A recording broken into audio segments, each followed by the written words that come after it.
ஆண்டவராகிய இயேசு கிறிஸ்துவின் நாமத்தினாலே உங்களை நான் வாழ்த்தி வரவேற்கிறேன். கர்த்தருடைய கிருபையினாலும் அவருடைய பரிசுத்தமுள்ள இரக்கங்களினாலும் இந்த கடைசி காலத்திலே ஒவ்வொரு மனிதனுடைய பிரயாசங்களுக்கும் உரிய பலன்களை அவன் பெற்றுக்கொள்ள வேண்டும் என்கிறதை ஆண்டவருடைய வேதம் திட்டம் தீர்க்கமாய் நமக்கு வலியுறுத்த துவங்க ஆரம்பிக்கிறது. ஒவ்வொரு மனுஷனுடைய பிரயாசங்கள் ஆண்டவராகிய தேவனால் அங்கீகரிக்கப்படக்கூடியதாக, தேவனுக்குள் செய்யப்படுகின்ற ஒவ்வொரு பிரயாசங்களும் அதற்கேற்ற மகிமைகளை தரக்கூடியதாக விளங்குகிறதுனால, பிரயாசத்திற்கு உரிய பலன்களை பெறக்கூடிய அளவிற்கு நீங்களும் நானும் முயற்சி பண்ண வேண்டியது அவசியம். பல பிரயாசங்களை நம்ம எடுத்து பார்க்க ஆரம்பிக்கிறது உண்டானால், சில காரியங்கள் விருதாவாக செலவழிந்து போகக்கூடிய இந்த நிலைகளின் ஊடாக நம்மை நடத்தி கொண்டு போகிறத பார்க்கலாம். சில பிரயாசங்கள் அதற்கு ஏற்ற பலன்களை தர முடியாமல் அவைகளெல்லாம் இயக்கமற்றதாய் காணப்படுகிறதை பார்க்க முடியும். ஆனால் கர்த்தருடைய வேத புஸ்தகத்தில் நல்ல ஒரு வாக்கியம் நமக்கு விதமாக எழுதப்பட ஆரம்பிக்கிறது. ஒவ்வொரு மனிதனுடைய பிரயாசமும் கர்த்தருடைய நாமத்தினால அவைகள் எல்லாம் அதனுடைய முழு பலனை பெறக்கூடிய அளவிற்காக நீங்களும் நானும் பிரயாசப்பட வேண்டியது அவசியம் என்கிறதை ஆண்டவராகிய தேவன் தம்முடைய வசனத்தின் மூலம் திட்டமும் தீர்க்கமாய் பேச ஆரம்பிக்கின்றார். ஒரு வயல் நிலத்தை நாம் எடுக்கிறது உண்டானால், அல்லது ஒரு தோட்டம் துறவுகள் யாவற்றையும் எடுக்க ஆரம்பிக்கிறது உண்டானால், அதனுடைய பலன்களை அனுபவிக்க வேண்டும் என்று சொல்லியே ஒவ்வொரு மனிதனும் முயற்சிகளின் ஊடாக கடந்து போக ஆரம்பிக்கிறார். நான் ஒருவேளை ஒரு கம்பெனியில் போய் நான் வேலை பார்க்குறேன்னா, அதனுடைய பலனாய் காணப்படக்கூடிய அந்த சம்பளத்தை அந்த அடுத்த மாதத்தினுடைய முதல் வாரத்தில் நான் பெறக்கூடிய அளவிற்காகவே நான் முயற்சியின் ஊடாக கடந்து போக ஆரம்பிக்கிறேன். பலன் இல்லாமல் செய்யப்படும் எந்த காரியங்களும் மெய்யாகவே மெய்யாகவே நம்முடைய வாழ்க்கையிலே அங்கீகரிக்கப்படாத ஒன்று. அதே மாதிரி தான் ஒரு ஆவிக்குரிய மனுஷனுடைய வாழ்க்கையின் நிலைகளை நாம் எடுத்து பார்க்க ஆரம்பிக்கிறது உண்டானால், ஒவ்வொரு காரியத்திற்கும் ஏற்ற பலன்களை நீங்கள் பெறக்கூடிய அளவிற்காக நம்முடைய வாழ்க்கை நிலைகள் உருவாக்கப்பட ஆரம்பித்தால் மட்டும்தான் தேவனுடைய சமூகத்திலே மகிமையான ஆசீர்வாதங்களை பெறுகிறது மட்டுமல்லாமல், நம்முடைய வாழ்க்கையிலும் கூட நாம் இவ்வளவு நாள் பட்ட பிரயாசத்திற்குரிய பலன்கள் நம்முடைய வாழ்க்கையிலே வரக்கூடிய அந்த நேரம் தான் ஒரு பெரிய ஒரு பரவசம் நிறைந்த ஒரு நேரமாக, அல்லது ஒரு சந்தோஷம் நிறைந்த ஒரு நேரமாக உருவாக்கப்பட ஆரம்பிக்கிறதை பார்க்க முடியும். கர்த்தருடைய வேதம் சொல்லக்கூடிய வார்த்தையை வாசிக்கிறேன் கேளுங்கள். 2 யோவானின் புஸ்தகம் 8வது வசனம் இந்த வார்த்தையை நமக்கு சொல்கிறது. 2 யோவான் 8வது வசனத்தை நான் வாசிக்கிறேன். அது என்ன சொல்றதுன்னு பாருங்க. உங்கள் செய்கைகளின் பலனை இழந்து போகாமல் பூரண பலனை பெறும்படி எச்சரிக்கையாய் இருங்கள். நம்முடைய ஒவ்வொரு காரியத்திற்கும் ஒவ்வொரு செய்கைகளுக்கும் உரிய பலன். அந்த பலன்ல ஆண்டவராகிய தேவன் எதை நம்முடைய வாழ்க்கையிலே வலியுறுத்துகிறார் அப்படின்னா, ஒவ்வொரு பலனுடைய பூரணமான ஒரு நிலைகளை நீங்களும் நானும் பெற வேண்டியது அவசியம். ஒரு ஜெபம் சொன்னா அதனுடைய விளைச்சலாகி பூரண பலன் நம்முடைய வாழ்க்கையில வரணும். ஒரு ஊழியம்னு சொன்னா அதனுடைய விளைச்சலிலே முழு பலனை நாம் பெற வேண்டியது அவசியம். ஒரு ஒரு உபவாசம் என்று சொன்னால் அதனுடைய முழு விளைச்சலினுடைய பலனை நாம் பெற வேண்டியது அவசியம். அரைகுறையாக ஏதாகிலும் ஒரு காரியத்தை நாம் பெற ஆரம்பிக்கிறது உண்டானால், கர்த்தருடைய சமூகத்திலே நிற்கவும் ஆண்டவராகிய தேவனுடைய மகிமையை பெறவும் உங்களாலும் என்னாலும் ஆகாது. இயேசு கிறிஸ்துவனுடைய வாழ்க்கை இதற்கு ஒரு நல்ல ஒரு உதாரணமாக நம்மால் மெய்யாகவே பேசப்படுகிறது. இயேசு கிறிஸ்துவனுடைய வாழ்க்கையினுடைய நிலைகளை நாம் எடுத்து ஆராய்ந்து பார்க்க ஆரம்பிக்கிறது உண்டானால், அந்த 3½ வருஷம் அவர் செஞ்ச அந்த ஊழியத்தில் பரிபூர்ணமான நிலைகளை எட்டக்கூடிய அளவிற்கு அவருடைய பிரயாசங்களினுடைய நிலைகள் எல்லாம் காணப்படுகிறதை பார்க்க முடியும். அவர் என்னென்ன காரியங்களை ஒரு இமை பொழுதை கூட தன்னுடைய வாழ்க்கையிலே வீணடிக்காத அளவிற்காக ஒவ்வொரு நேரத்திலும் அந்த இயக்கத்தின் ஊடாக கடந்து போய் அந்த 3½ வருஷ காலத்திற்குள்ளாக தன்னுடைய பூரணமான பலனை பெறக்கூடிய அளவிற்கு இயேசு கிறிஸ்துவினுடைய உழைப்பின் வீரியம் அதிகமாய் காணப்படுகிறதை பார்க்க முடியும். இப்போ நமக்கு நியமிக்கப்பட்டிருக்கக்கூடிய காலத்தில் தேவனாகிய கர்த்தர் எதை என்னுடைய வாழ்க்கையிலே வலியுறுத்தி வைத்திருக்கின்றார், எதை நோக்கி நான் பயணப்பட வேண்டும், அது மட்டும் இல்லாமல் நம்முடைய வாழ்க்கையினுடைய லட்சியம் என்ன, இலக்கு என்ன, அவைகளை நாம் விளங்கிக் கொள்கிறது மட்டுமில்லாமல் அவைகளுக்கு ஏற்ற முழு பலனை நாம் அடைந்து தீர்க்க ஆரம்பித்தால் மட்டும்தான் நம்மை இந்த உலகத்திலே தேவன் நாட்டி வைத்ததனுடைய நோக்கத்தின் முழுமை நிறைவாக்கப்பட ஆரம்பிக்கிறதை பார்க்க முடியும். மற்றபடி நம்மளால இந்த காரியத்திற்கு ஏற்ற ஒரு மகிமை நாம் பெற தவறுகிறது உண்டானால், இந்த உலகம் அதனுடைய பலன்களை இழக்கக்கூடியதாக, அது நம்ம கொண்டு கர்த்தராகிய தேவன் என்ன காரியத்தை செய்யணும்னு வச்சிருந்தாலும் அவைகளை இழக்கக்கூடியதாக விளங்க ஆரம்பிக்கிறதை பார்க்க முடியும். நீங்க ஒரு ஆள் செய்யக்கூடிய அந்த தவறு அநேகம் விதமான ஜனங்களை பாதிக்கக்கூடியதாக விளங்குகிறதுனால, ஒவ்வொரு மனிதனும் தன்னால் ஆன மட்டும் முழு பிரயாசத்தினுடைய அந்த விளைச்சல்களை விளைந்து தீர்க்க வேண்டியது அவசியம் என்று கர்த்தருடைய வேதம் திட்டமும் தீர்க்கமாய் நமக்கு சுட்டி காண்பித்துக் கொண்டு வர ஆரம்பிக்கிறது. இன்னைக்கு ஒரு மனுஷன் தன்னுடைய வாழ்க்கையிலே முழு பலனை பெற வேண்டும் என்றால் செய்ய வேண்டியது என்ன? பல விஷயங்களை பற்றி நாம் ஒவ்வொரு வாரமும் நம்முடைய தியானத்தின் வடிவாக நாம் கற்றுக்கொண்டு வருகிறோம். இன்றைக்கு நம்ம பார்க்க போகின்ற ஒரு முக்கியமான ஒரு காரியத்தை குறித்து கர்த்தருடைய வேதம் என்ன சொல்லுதுன்னு பாருங்க. 2 தீமோத்தேயுவின் புஸ்தகம் 2வது அதிகாரம் அதுல 6வது வசனம் இந்த வார்த்தையை நமக்கு சொல்கிறது. 2 தீமோத்தேயுவின் புஸ்தகம் 2வது அதிகாரம் 6வது வசனம் இந்த வார்த்தையை சொல்கிறது. நான் அதை உங்களுக்காக வாசிக்கிறேன். அது என்ன சொல்லுதுன்னு பாருங்க. பிரயாசப்பட்டு பயிரிடுகிறவன் பலனில் முந்தி பங்கடைய வேண்டும். இன்றைக்கு நாம் பார்க்க போகிறது ஒரு மனிதனுடைய பிரயாசம். அவன் எவ்வளவு தூரம் முயற்சி பண்ண ஆரம்பிக்கிறானோ, ஒரு ஜெபம் சொன்னா அது ஒரு முயற்சி. ஒரு ஊழியம் என்றால் அது ஒரு முயற்சி. ஒரு ஆவிக்குரிய நன்மையான காரியங்களை செய்கிறது என்றால் அது ஒரு முயற்சி. எந்த காரியத்திலும் பிரயாசப்படாது இருக்கிறது உண்டானால் அதனுடைய முழு பலனை உங்களாலும் என்னாலும் பெற்றுக்கொள்ள முடியாது. இப்ப கர்த்தருடைய வேதத்தில் ஆண்டவராகிய தேவன் சொல்கிறார், பலன் கொடுக்கும்படிக்காகவே நீங்களும் நானும் இந்த உலகத்திலே நாட்டப்பட்டிருக்கிறது உண்டு. இந்த பலன்களிலே ஆண்டவராகிய தேவன் எதிர்பார்க்கக்கூடிய அளவிற்கு முழு ஈல்டையும் நம்ம கொடுக்க வேண்டும் என்று சொன்னால் வேதம் என்ன சொல்கிறது? நீங்களும் நானும் அந்தந்த காலங்களுக்கு ஏற்ற சரிவர இயங்கக்கூடிய இந்த பிரயாசத்தினுடைய தன்மைகளை நாம் நம்முடைய வாழ்க்கையிலே பயன்படுத்த வேண்டியது அவசியம். பிரயாசப்படாது இருக்கிறது உண்டானால் அதனுடைய முழு விளைச்சலை விளைந்து தீர்க்க நம்மால் முடியாது. ஒரு ஒரு மரத்திற்கு அநேகம் விதமான உரம் போடக்கூடிய நிலைகள் காணப்படுகிறது உண்டு. அநேகம் விதமான, அதாவது அந்த அந்த மரத்திற்கு தேவையான ஒவ்வொரு விதமான அந்த தன்மைகளும் மெய்யாகவே உருவாக்கப்பட ஆரம்பிக்கிறது நாம் பார்க்கின்றோம். அநேகம் நீர்களை பாய்ச்சி இந்த மரத்திற்கு தேவையாக அநேக விதமான பாத்திகள் யாவற்றையும் கட்டி இப்படி பல விஷயங்களை செயல்படுத்த ஆரம்பிக்கிறாங்க. எல்லா விதமான காரியங்களும் வெளியே வரக்கூடிய காரியங்கள் எல்லாம் நல்ல முறையில் வரக்கூடிய நேரத்தில் இந்த மரம் அதற்குரிய பிரயாசத்தை படாது இருக்கிறது உண்டானால் இந்த மரத்தினுடைய விளைச்சல் முழுவதுமாக மெய்யாகவே வந்து அடைகிறது கடினம். அப்போ கர்த்தருடைய வேதம் என்ன சொல்கிறது பாருங்க, 2 காரியத்திலும் நம்முடைய வாழ்க்கையில ஒரு இயக்கம் வேணும். ஒன்று, தேவன் செய்யக்கூடிய பணியிலே அவர் செய்யக்கூடிய எல்லா விதமான தன்மைகளை தடையில்லாமல் செயல்படுத்தக்கூடியவராய் விளங்க ஆரம்பிக்கிறார். 2, நீங்களும் நானும் செய்யக்கூடிய விஷயத்திலும் கூட நம்முடைய முழு எஃபர்ட்டை அல்லது நம்முடைய முழு பிரயாசத்தை நாம் நம்முடைய வாழ்க்கையிலே பயன்படுத்த வேண்டியது அவசியம். இப்படி நம்ம பயன்படுத்த ஆரம்பித்தா தான் தேவன் எதிர்பார்க்கும் முழு விளைச்சலினுடைய அந்த பங்குகளை நீங்களும் நானும் செய்யக்கூடிய ஒரு மக்களாய், தரக்கூடிய ஒரு மக்களாய் விளங்க முடியும் என்கிறதில் சந்தேகம் ஒன்றுமில்லை. ஒரு மனுஷனுடைய பிரயாசம்னா எப்படிப்பட்டதாக இருக்க வேண்டும்? எப்படிப்பட்ட பிரயாசம் நம்முடைய வாழ்க்கையிலே காணப்பட ஆரம்பித்தால் வேதம் சொல்கிறதை போல முழு பலனை நாம் ஆண்டவராகிய தேவனுடைய திட்டத்தின்படி நிறைவாக்கி இந்த உலகத்திலே ஆண்டவராகிய தேவனுடைய விருப்பத்தின்படி நீங்களும் நானும் செய்து முடிக்க முடியும். இவைகளை பற்றி தான் இன்றைக்கு நம்முடைய தியானத்தின் முடிவாக நாம் கற்றுக்கொள்ள வேண்டியது அவசியம். முதலாவது காரியமாக பாருங்கள், பிரசங்கியின் புஸ்தகத்தில் 4வது அதிகாரம் 4வது வசனம் இந்த வார்த்தையை நமக்கு சொல்கிறது. பிரசங்கியின் புஸ்தகம் 4வது அதிகாரம் 4வது வசனத்தை வாசிக்கிறேன். அது என்ன சொல்லுதுன்னு பாருங்க. மனுஷன் படும் எல்லா பிரயாசமும் பயன்படும் எல்லா கிரியையும் அயலானுடைய பொறாமைக்கு ஏதுவாய் இருக்கிறதை நான் கண்டேன். இதுவும் மாயையும் மனதுக்கு சஞ்சலவுமாய் இருக்கிறது.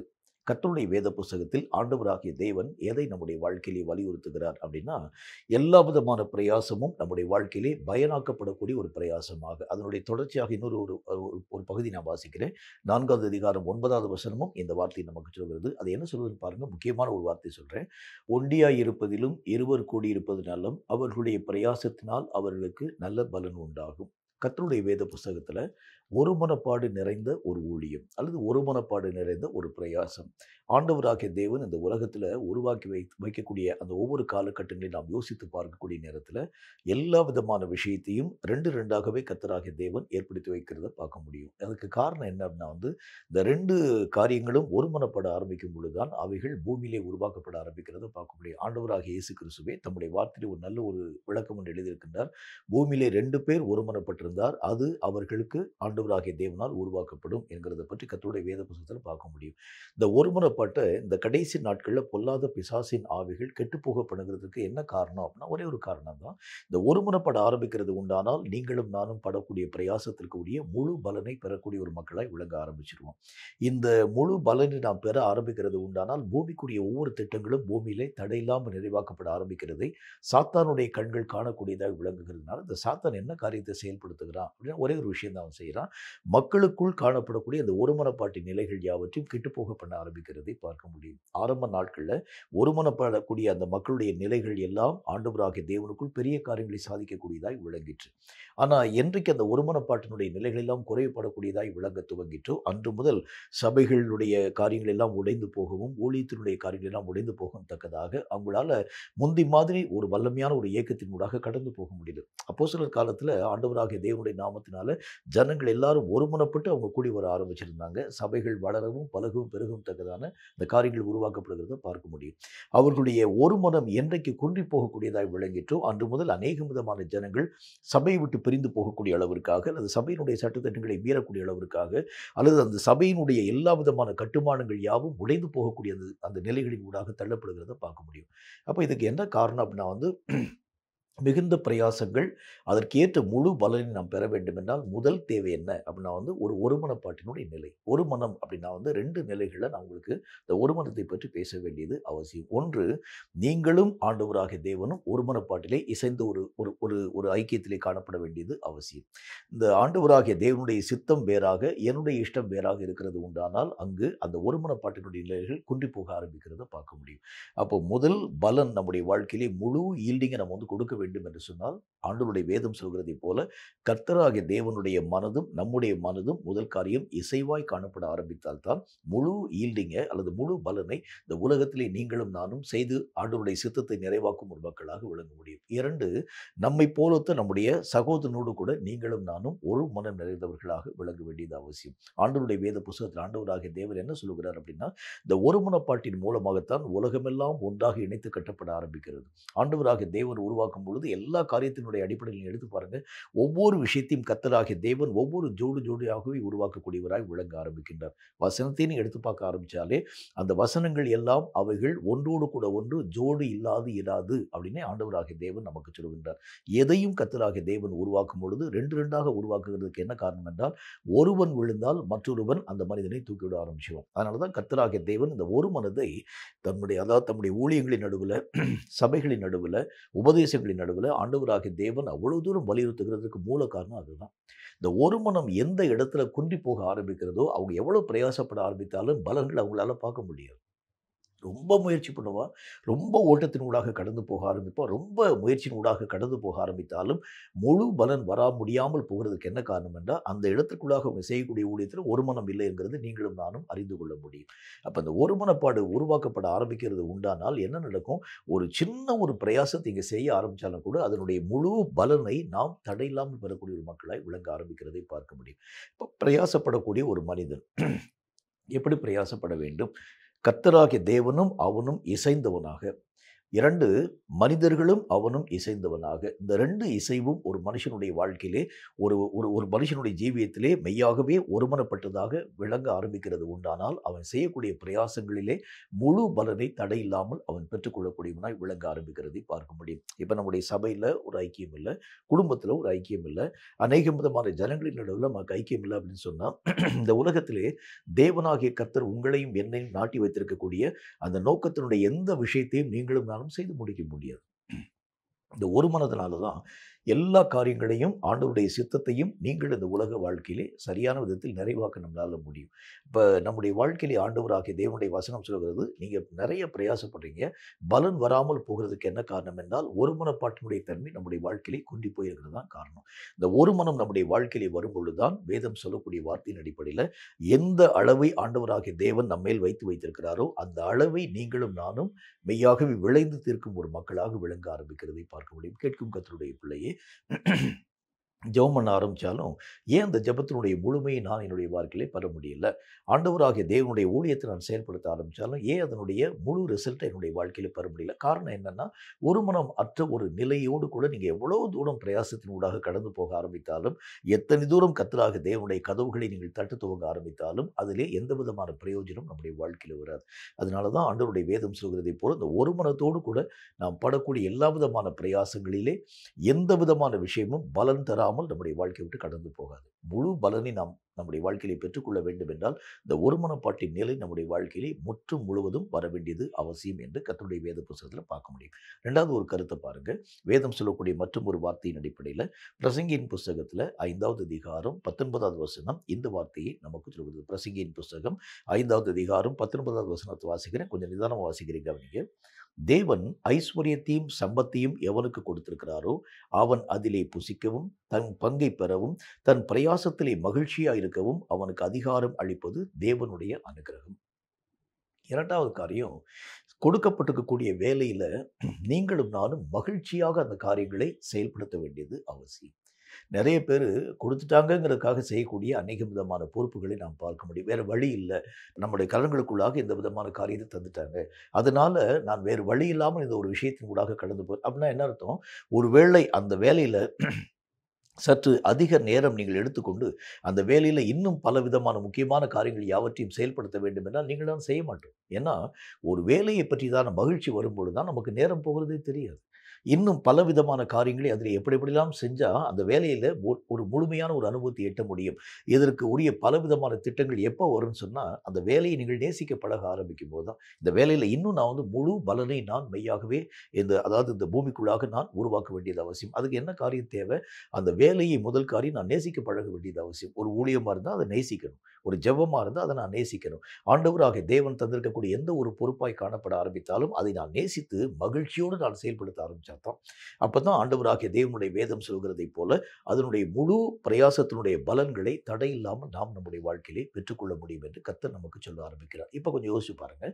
நம்முடைய ஆவிக்குரிய வாழ்க்கையில தேவனாகிய கர்த்தருடைய நாமத்தினாலே நீங்களும் நானும் ஜெபிக்கக்கூடிய ஒரு மக்களாய் விளங்குகிறோம். ஆனா அந்த ஜெபம் எப்படிப்பட்ட ஒரு ஜெபமாய் காணப்படுகிறது என்று பாருங்கள். கடமைக்காக நம்ம ஜெபிக்கக்கூடிய ஒரு மக்களாய், நம்ம ஜெபிக்கலன்னு சொன்னா பரலோகத்தில் அனுமதிக்க மாட்டாங்க. நம்ம வந்து ஊழியம் பார்க்கலன்னா பரலோக ராஜ்யத்திற்குள்ளாக ஆண்டவராகிய தேவன் ஏற்றுக்கொள்ள மாட்டார். ஒரு கடமைக்காக நம்ம செயல்படுத்த ஆரம்பிக்கிறோம்.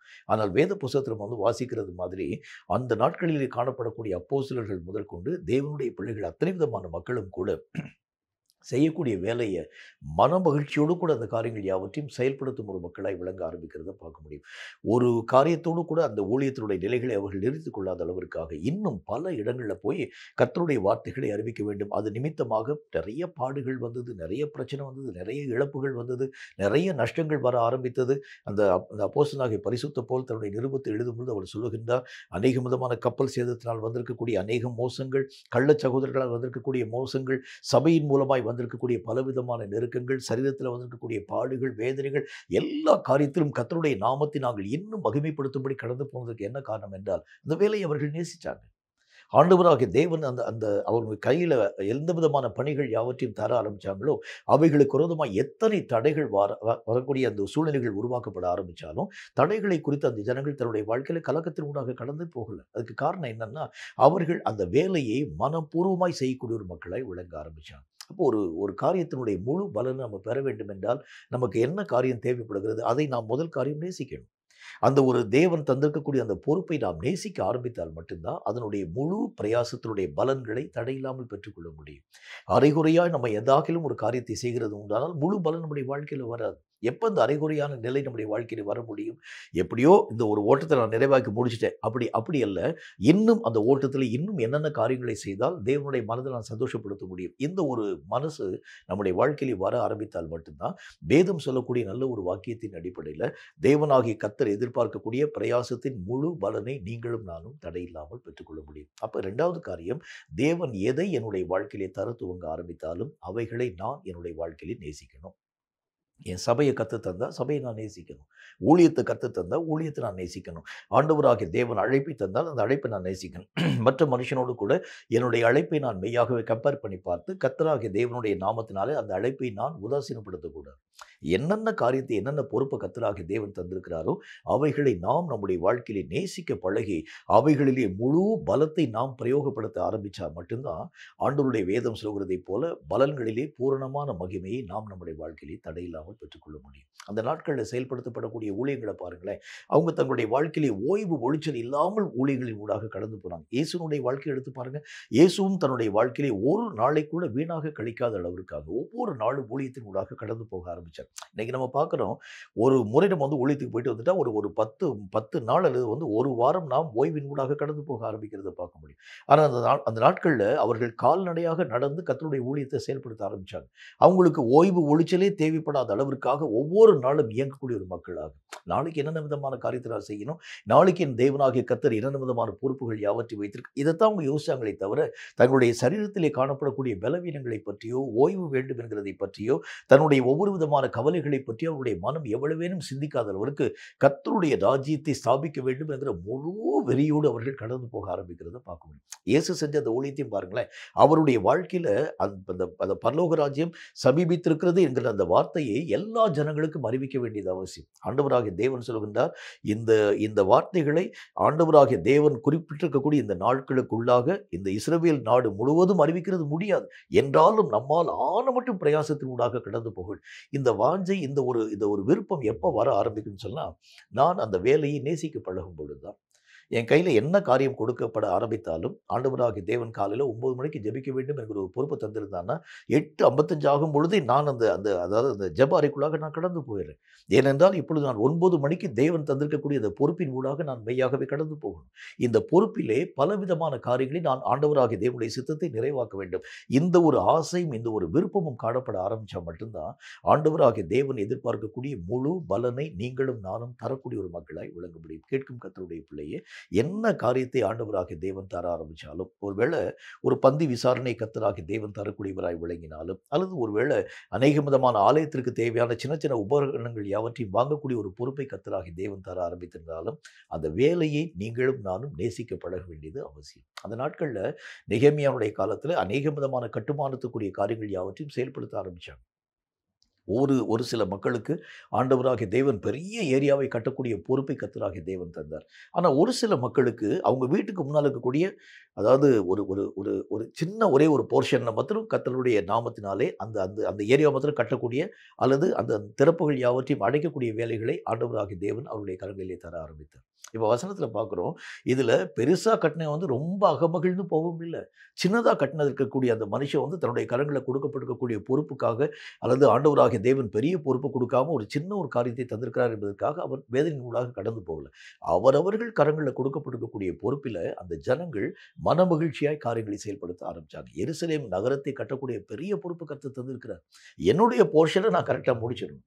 அதை அந்த மக்கள் நேசிக்க ஆரம்பித்து, அவர்கள் எல்லா விதமான காரியங்களுக்கும் அந்த அந்த அந்த அந்த அந்த தன்மைகளை தங்களுடைய மனதிலே முழு விருப்பத்தோடு கூட செயல்படுத்த ஆரம்பிச்சிருவாங்க தான் சீக்கிரமாய் அந்த எருசலேமினுடைய கட்டுமானத்திற்குரிய தன்மைகள் எல்லாம் நிறைவாக்கப்படக்கூடிய அந்த நிலைகளின் ஊடாக கடந்து போகிறது பார்க்க முடியும். அப்ப இன்னைக்கு ஊழியம் எல்லாம் நின்று போகிறதற்கு என்ன காரணம்? ஊழியங்களுக்குள்ள அநேக விதமான பிரிவினைகள் வருகிறதுக்கு என்ன காரணம்? ஊழியத்தில் அநேக விதமான வளர்ச்சி இல்லாமல் போனதுக்கு என்ன காரணம் என்றால், ஊழியத்தை செய்யக்கூடிய மனிதர்கள் ஊழியத்தை நேசிக்க மறந்துட்டாங்க. தன்னுடைய வரத்தையும் அடுத்தவனுடைய வரத்தையும் அவங்க ஒப்பிட்டு பார்க்க ஆரம்பிச்சாங்க. அவனுடைய வரம் பெரிய வரமா இருக்கிறது, அவனுடைய ஊழியம் பெரிய ஊழியமா இருக்கிறது, அந்த ஊழியத்தை மாதிரி நான் என்னுடைய ஊழியத்தை மாற்றி அமைக்க இல்ல இல்ல அப்படிலாம் நம்ம யோசிக்கக்கூடாது. கர்த்தருடைய வேதம் சொல்கிறதைப் போல, உனக்கு கொடுக்கப்பட்டிருக்கக்கூடிய அழைப்புல நீ மெய்யாகவே திருப்தி உள்ளவனாய் அதை நீ நேசிக்க பழகு. உனக்கு என்ன காரியத்தை கர்த்தர் தந்திருக்கிறாரோ அதில் நீ உண்மை உள்ளவனாக உன்னுடைய நிலைகளை நீ ஆண்டவராகிய தேவனுக்குள் உறுதிப்படுத்த வேண்டியது அவசியம். அப்ப வேதம் சொல்லக்கூடிய வார்த்தையின் அடிப்படையில முழு பலனை நான் என்னுடைய வாழ்க்கையிலே தேவனுடைய திட்டத்தின்படி நிறைவாக்கி முடிக்க வேண்டும் என்றால் என்ன தேவை?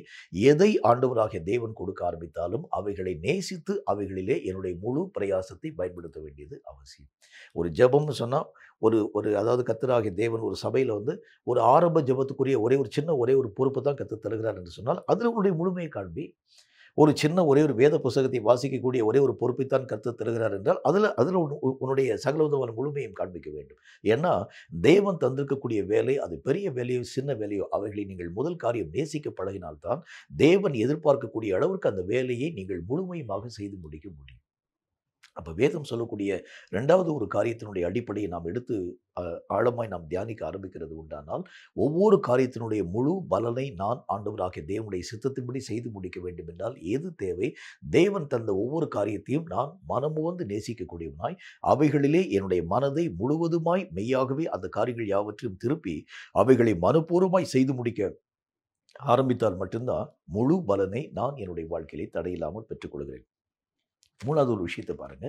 எபிரேயருக்கு எழுதப்பட்ட நிருபத்துல அதுல 6வது அதிகாரம் 10வது வசனம் இந்த வார்த்தையை நமக்கு சொல்கிறது. எபிரேயருக்கு எழுதப்பட்ட நிருபம் 6வது அதிகாரம் 10வது வசனம் இந்த வார்த்தையை சொல்கிறது. அதை நான் உங்களுக்கு வாசிக்கிறேன். அது என்ன சொல்லுதுன்னு பாருங்க.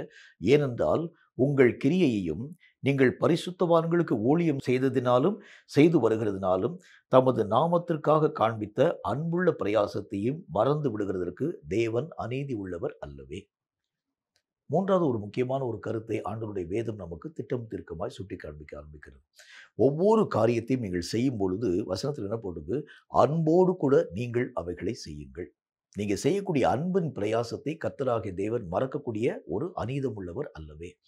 நம்ம ஒவ்வொரு காரியத்தினுடைய அடிப்படை நாம் செயல்படுத்த ஆரம்பிக்கிறது உண்டானால், கடமைக்காக ஏனோ தானோ என்று வேறு வழி இல்லாமல் இந்த ஒரு காரியம் நிர்பந்திக்கப்பட்டிருக்கிறது, ஆகவே நான் செய்கிறேன் என்கிற ஒரு காரியத்தின் அடிப்படையில் அல்ல, அன்போடு கூட ஒவ்வொரு விஷயத்தையும் நீங்கள் செயல்படுத்த வேண்டியது அவசியம். ஏன்னா, இயேசுனுடைய வழிகளை நாம் எடுத்து ஆராய்ந்து பார்க்க ஆரம்பிக்கிறது உண்டானால், இயேசு செய்த எல்லா விதமான ஊழியமும் அன்பு சார்ந்ததாகவே இருக்கிறதை பார்க்க முடியும். அன்பு இல்லாதவனை குறித்த அடுத்து கர்த்தராகிய தேவன் தம்முடைய வசனத்திலே சொல்கின்றார், அன்பு இல்லாதவன் தேவனாகிய கர்த்தரை அறியவே மாட்டான். அப்படின்னா தேவனை அறியாத ஒரு மனிதன் தேவனுக்காக ஊழியம் செய்கிறது எப்படி? தேவனை அறியாத ஒரு மனிதன் சபை ஆராதனையிலே தேவனாகிய கர்த்தரை ஆராதிக்கிறது எப்படி? கர்த்தராகிய தேவனே அவனுக்கு தெரியாது. ஒரு மனுஷனுடைய மனசுக்குள்ள அன்பு இல்லைன்னு சொன்னாலே அவன் செய்யக்கூடிய எந்த விதமான பிரயாசமும் கர்த்தராகிய தேவனுக்கென்று அவன் தன்னுடைய வாழ்க்கையில பிரயாசப்படலைன்னு அர்த்தம். ஆகவேதான் கர்த்தராகிய தேவன் சொல்கிறார், எதனை செய்ய ஆரம்பித்தாலும் ஆண்டவராகிய தேவனுடைய நாமத்தினாலே எந்த விதமான காரியங்களை நீங்கள் செயல்படுத்த ஆரம்பித்தாலும் அன்போடு கூட அவைகளை நீங்கள் செய்ய பிரயாசப்பட வேண்டியது அவசியம். இந்த அன்பு தான் ஆண்டவராகிய தேவன் சொல்லக்கூடிய நல்ல ஒரு வார்த்தையின்படி ஒரு உப்பை போல ஒரு சாரத்தை உருவாக்கக்கூடியதாய் விளங்க ஆரம்பிக்கிறது. வசனத்தில் நல்ல ஒரு வார்த்தை ஆண்டவராகிய தேவன் சொல்கின்றார், உப்பு நல்லதுதான், உப்பானது சாரமற்று போனால் அதை எதினால் சாரம் உண்டாக்குவார்கள். உங்களுக்குள் உப்பு உடையவர்களாய் இருங்கள், ஒருவரோடு கூட ஒருவர் அன்புள்ளவர்களாகவும் இருங்கள். கர்த்தருடைய வசனத்தில் நம்ம வாசிக்கிறோம். இந்த அன்பு உப்புக்கு ஒப்பனையாக நமக்கு சுட்டி காண்பிக்கப்படுகிறது. இந்த உப்பு எல்லா விதமான பொருளிலும் மறைந்திருந்து அந்த அந்த இந்த பொருளுடைய சுவையை அதிகரிக்கிறது மாதிரி நம்முடைய ஆவிக்குரிய காரியங்களிலே நம்ம படக்கூடிய பிரயாசங்கள் எல்லாம் ஆண்டவராகிய தேவனுக்குள் சுவையுள்ளதாக விளங்க வேண்டும் என்று சொன்னால் உப்பு என்கின்ற அன்பினால் அவைகள் எல்லாம் சாரமாக்கப்படக்கூடியதாய் விளங்க வேண்டியது அவசியம். ரொம்ப முக்கியமான ஒரு கருத்தை நீங்களும் நானும் தெரிந்து கொள்ள வேண்டியது அவசியம். எதை நீங்கள் செயல்படுத்த ஆரம்பித்தாலும் கர்த்தருடைய நாமத்தினாலே இவைகளை நாம் நம்முடைய மனப்பூர்வமாக செயல்படுத்த வேண்டியது அவசியம். மட்டுமல்லாமல் அன்போடு கூட அந்த கிரிகள் யாவற்றையும் செய்ய வேண்டியது அவசியம். அன்பினால் நிறைந்து ஊழியம் பாருங்க. அன்பினால் ஒருவரை ஒருவர் நீங்கள் நேசிக்க பழகுங்க. அன்பினால் ஒருவருக்காக ஒருவர் உங்களுடைய ஜீவனையும் ஒப்பு கொடுக்க நீங்கள் மெய்யாகவே அர்ப்பணம் பண்ண வேண்டியது அவசியம். இப்படி அன்பினால் செய்யப்படக்கூடிய கிரிகள் தான் ஆண்டவராகிய தேவனுக்கு முன்பதாக பூரணமான பலனை தரக்கூடியதாய் விளங்கும் என்று கர்த்தருடைய வேத புத்தகத்தில் பார்க்கிறோம். இப்ப இருக்கக்கூடிய இந்த சூழ்நிலைகளை நாம் எடுத்து பார்க்க ஆரம்பிக்கிறது உண்டானால் அன்பு என்கின்ற விஷயத்தை எங்கும் நீங்கள் தேட ஆரம்பித்தாலும் பார்க்க முடியாது. சகோதரர்களுக்குள்ள அன்பு இல்லை, ஊழியர்களுக்குள்ள அன்பு இல்லை, உபதேசங்களுக்குள்ள அன்பு இல்லை. தேவன் எதிர்பார்க்கக்கூடிய எந்த விதமான நிலைகளிலும் இந்த அன்பை நீங்கள் தேடி பார்த்தால் அந்த அன்புக்குரிய காரியம் எங்கேயுமே பார்க்க முடியாது. அந்த நாட்களிலே ஊழியம் துவங்கின ஆண்டவராகிய தேவன் அன்பை கொண்டே அந்த ஊழியங்கள் யாவற்றையும் துவங்க ஆரம்பிக்கிறதை பார்க்க முடியும். அன்புனால தான் எல்லா விதமான மக்களுக்கு முன்பதாக ஆண்டவராகிய இயேசு கிறிஸ்து சேவைகள் யாவற்றையும் செய்ய ஆரம்பித்தார். ஒவ்வொரு விதமான மனிதனையும் ஆண்டவராகிய தேவன் சொல்லும் பொழுது அவர் என்ன சொல்லுகிறார் பாருங்கள், 99 ஆடுகள் தன் வசமாய் இருந்தாலும் காணாமல் போன ஒரு ஆட்டுக்காக அந்த மேய்ப்பன் அவன் இங்கும் அங்கும் காடுகளிலும் வனாந்திரத்திலும் முள்ளுகளிலும் கல்லுகளிலும் தேடி போய் அன்பு நிறைந்தவனாக தன்னுடைய ஆட்டை பெயர் சொல்லி அழைத்து அவைகளை மெய்யாகவே மெய்யாகவே அந்த முட்செடிகளிலே நின்று மீட்டு கொண்டு வந்து அந்த மந்தையோடு கூட இணைக்கக்கூடிய அன்புள்ளவனாய் இராமல் அவனுடைய நிலைகள் காணப்படுமான்னு சொல்லி கர்த்தர் கேட்க ஆரம்பிக்கின்றார். அப்போ அந்த ஊழியம்னு சொன்னாலே எப்படி இருக்கணும், அல்லது கர்த்தராகிய தேவனுடைய பிள்ளைகள் என்று சொன்னாலே அவங்களுடைய வாழ்க்கையிலே ஒரு அடிமட்டமான ஒரு வாழ்க்கை எப்படிப்பட்டதுன்னு சொன்னால் அன்பு நிறைந்த ஒரு வாழ்க்கை. 1 கொரிந்தியர் 13வது அதிகாரம் முழுசும் அன்பை பற்றி தான் கர்த்தராகிய தேவன் பேச ஆரம்பிக்கிறார். அன்பு இல்லை என்று சொன்னால் நம்ம ஒன்றுமே இல்லை. நீ தீர்க்க தரிசனம் பேசினாலும், நீ அந்நிய பாஷை பேசினாலும், நீ ஆண்டவராகிய தேவனுடைய நாமத்தினால தரிசனங்களை பார்த்தாலும், சொப்பனங்களை பார்த்தாலும், ஆழமான அனுபவங்களை பெற்றுக்கொள்ள ஆரம்பித்தாலும் அன்பு இல்லைனாலே ஒன்றுமே இல்லை. அப்படி தான் கர்த்தருடைய வசனத்தில் வாசிக்க முடியும். அப்போ அன்பினால் நிறைந்த ஒவ்வொரு பிரயாசம் தான் முழு பலனை நம்முடைய வாழ்க்கையிலே தரக்கூடியதாய் விளங்குகிறது. ஒரு முக்கியமான ஒரு கருத்தை உங்களுக்கு நான் முன்பதாக வலியுறுத்த வேண்டியது அவசியம். அன்பு இல்லாமல் கர்த்தருடைய ராஜ்யத்துக்குள்ளே போக முடியாது. ஏனென்றால் அந்த ராஜ்யம் முழுவதும் பரிசுத்தத்தினாலும் அன்பினாலும் நிறைந்த ஒரு ராஜ்யம். அன்பு இல்லாதவன் அந்த ராஜ்யத்துக்குள்ளே உள்ளே போக மாட்டான். அன்பில்லாதவன் தேவனை அறிய முடியாது இருக்கிறது உண்டானால் அன்பில்லாதவன் கர்த்தருடைய ராஜ்யத்துக்குள் பிரவேசிக்கிறது எப்படி? அப்போ இந்த உலகத்தில் நீங்களும் நானும் அன்புள்ளவர்களாய் காணப்பட ஆரம்பித்தா தான் அன்பு நிறைந்த அந்த ராஜ்யத்திற்குரிய ஒரு மக்களாக நீங்களும் நானும் மாற்றத்தின் ஊடாக கடந்து போக முடியும். அப்போ 3வது ஒரு காரியமாக நம்முடைய பிரயாசத்திற்கேற்ற முழு பலன் நம்முடைய வாழ்க்கையிலே வர வேண்டும் என்றால் வேதம் எதை நம்முடைய வாழ்க்கையிலே வலியுறுத்துகிறது?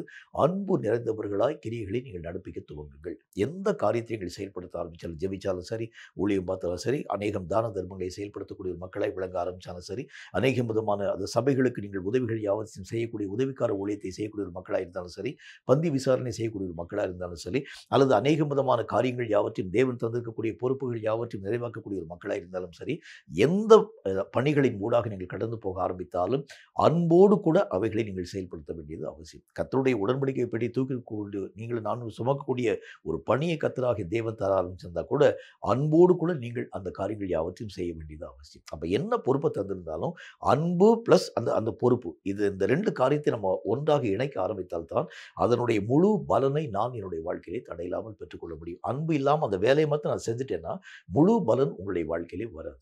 அப்ப ஆண்டவருடைய வேதம் சொல்கிறதைப் போல எல்லா காரியத்திற்கும் உரிய முழு பலனை நான் பெற்றுக்கொள்ள வேண்டும் என்றால், எல்லா விஷயத்திலும் அன்பை நீங்கள் கூட்டி வழங்க வேண்டியது அவசியம். அன்பு இல்லாம அதாவது எந்த விதமான பிரயாசமாய் காணப்பட ஆரம்பித்தாலும், மைனஸ் அன்புன்னு நீங்க போட்டுட்டீங்கன்னா, அதனுடைய முழு பலன் நம்முடைய வாழ்க்கையில வராது. எல்லா காரியமாக காணப்பட ஆரம்பித்தால், எந்த விஷயத்தை நீங்கள் செயல்படுத்த ஆரம்பித்தாலும், அதோடு கூட அன்பை நீங்களும் நானும் கூட்டி வழங்க வேண்டியது அவசியம். அப்படி செஞ்சா தான் அதனுடைய முழு பிரயாசத்தினுடைய பலனை தடையில்லாமல் நாம் நம்முடைய வாழ்க்கையிலே பெற்றுக்கொள்ள முடியும். கேட்கும் கர்த்தருடைய பிள்ளையே, நம்ம கையை நம்பி கர்த்தராகிய தேவன் பலவிதமான பொறுப்புகளை, வேலைகளை தந்திருக்கின்றார். உங்களுடைய ஒவ்வொரு விதமான பிரயாசங்களும் அன்போடு கூட செயல்படுத்தப்பட ஆரம்பித்தால் மட்டும்தான் அதனுடைய முழு பலனை நாம் நம்முடைய வாழ்க்கையிலே தடையில்லாமல் பெற்றுக்கொள்ள முடியுமே தவிர, அன்பு இல்லாமல் நீங்கள் என்ன காரியத்தை செயல்படுத்த ஆரம்பித்தாலும், ஆண்டவராகிய தேவன் தம்முடைய வசனத்தை சொல்கின்றார், அன்பு இல்லாம எத்தனை விதமான காரியங்களை நாம் செயல்படுத்த ஆரம்பித்தாலும் அவைகளை ஆண்டவராகிய தேவன் ஒருபோதும் அங்கீகரிக்க மாட்டார். தேவனை குறித்து கர்த்தராகிய தேவனுடைய வசனம் என்ன சொல்ல பாருங்க, அவர் அன்பு நிறைந்தவராகவே விளங்குகின்றார். அன்பு நிறைந்தவன் தான் ஆண்டவராகிய தேவனுடைய சாயலை அனுபவிக்கக்கூடியவனாய் விளங்க ஆரம்பிக்கிறார். அப்போ நம்முடைய வாழ்க்கையில் இந்த அன்பற்ற ஒவ்வொரு விதமான தன்மைகளும் கர்த்தராகிய தேவனை விட்டு உங்களையும் என்னையும் தொலைதூரமாய் விலக்கக்கூடியதாய் விளங்க ஆரம்பித்து விடுகிறது. ரொம்ப ஜாக்கிரதையா இருக்கணும். இந்த அன்பு நிறைந்த ஒரு வாழ்க்கையினால் தான் ஆண்டவராகிய தேவனுக்கு பிரியமுள்ள ஒரு மக்களாக நீங்களும் நானும் மாற்றத்தின் ஊடாக கடந்து வர ஆரம்பிக்கிறதை கண்கூடாக பார்க்க முடியும். நான்காவது ஒரு விஷயத்தை உங்களுக்கு சொல்ல வேண்டியது அவசியம். 2 தெசலோனிக்கேயரின் புஸ்தகத்தில் 3வது அதிகாரம் 8வது வசனம் இந்த வார்த்தையை நமக்கு சொல்கிறது. 2 தெசலோனிக்கேயரின் புஸ்தகம் 3வது அதிகாரம் 8வது வசனம் இந்த வார்த்தையை சொல்கிறது. அதை நான் உங்களுக்கு வாசிக்கிறேன். கொஞ்சம் நிதானமாக கவனிங்க. ஒருவனிடத்திலும் இலவசமாய் சாப்பிடாமலும் உங்களில் ஒருவனுக்கும் பாரமாய் இராதபடிக்கு இரவும் பகலும் பிரயாசத்தோடும் வருத்தத்தோடும் வேலை செய்து சாப்பிட்டோம். ஒரு வேலைன்னு சொன்னா எப்படி செய்யணுமா, இரவும் பகலும் ஓய்வு ஒழிச்சு அந்த வேலையை செஞ்சு முடிச்சா தான் எனக்கு அடுத்த தூக்கமே வரணும். அப்படின்னா அந்த வேலையினுடைய முக்கியத்துவத்தை நான் தெரிந்து கொள்ள ஆரம்பிக்கும் பொழுது தான், இப்போ ஏதாச்சும் ஒரு மனுஷனுடைய கரங்கள்ல ஒரு முக்கியமான ஒரே ஒரு ஒரு அதாவது ஒரு ஒரு ஒரு காரியங்களை நீங்க வந்து குடுத்து பாருங்களேன். அந்த மனிதன் அந்த அடுத்த நாளுக்குள்ளாக அந்த ஒரு விஷயத்தை அவன் வந்து சப்மிட் பண்ண வேண்டும் என்றால், ராத்திரிலாம் அவன் தூங்க மாட்டான். இரவும் பகலும் ஓய்வு ஒழிச்சல் இல்லாமல் அந்த வேலையை செஞ்சு முடிச்சுட்டு தான் அப்பாடான்னு சொல்லி அவன் நிம்மதியான உறக்கத்தின் ஊடாக கடந்து போகிறத பார்க்க முடியும். அப்போ ஒரு மனுஷனுடைய வாழ்க்கையில தேவனுடைய நாமத்தினாலே நம்ம செய்யக்கூடிய பிரயாசங்கள் எல்லாம் எப்படிப்பட்டதா இருக்க வேண்டும் அப்படின்னா, ஆண்டவராகிய தேவன் சொல்கின்றார், கொடுக்கப்பட்டிருக்கக்கூடிய வேலையினுடைய முக்கியத்துவத்தை நீங்களும் நானும் விளங்கிக் கொள்ளணும். அந்த முக்கியத்துவமான ஒரு காரியங்களை விளங்கிக் கொள்ள ஆரம்பிச்சா தான், அந்த வேலைகளை பற்றி நீங்கள் மெய்யாகவே அலட்சியப்படுத்தப்படக்கூடிய அந்த நிலைகளின் ஊடாக கடந்து போக மாட்டீங்க. ஒரு முக்கியத்துவத்தை நம்ம வந்து உணராது இருக்கிறது உண்டான அந்த வேலையை நீங்களும் நானும் அலட்சியமாய் நாங்கள் தூக்கி எறியக்கூடிய ஒரு மக்களாய் விளங்க ஆரம்பிக்கிறத பார்க்க முடியும். கர்த்தருடைய வேதம் எதை நம்முடைய வாழ்க்கையிலே வலியுறுத்துகிறது அப்படின்னா வந்து, தேவன் கொடுக்கும் எல்லா விதமான பொறுப்பும் கனம் நிறைந்தவைகள். முதல் காரியத்தில் ஆண்டவராகிய தேவன் சொல்கின்றார், ஆரோனை போல ஒருவன் அழைக்கப்படாது இருக்கிறது உண்டானால் ஒருவனும் தானாக இந்த கனமான ஊழியத்திற்கு ஏற்படுத்தப்படுகிறது இல்லை. தேவன் தடுக்கக்கூடிய எல்லா விதமான பொறுப்பு, அது சின்ன பொறுப்போ பெரிய பொறுப்போ, அது சாதாரண ஒரு ஒரு ஒரு ஒரு காரியமாய் காணப்பட ஆரம்பிக்கலாம், அல்லது வெளிரங்கமாய் காணப்படாத அல்லது அந்தரங்கமாக செயல்படுத்தப்படக்கூடிய பலவிதமான வேலைகளாய் கூட இருக்கலாம். எந்த காரியமாய் காணப்பட ஆரம்பித்தாலும் தேவன் தரக்கூடிய எல்லா விஷயமும் அது கனம் நிறைந்தவை.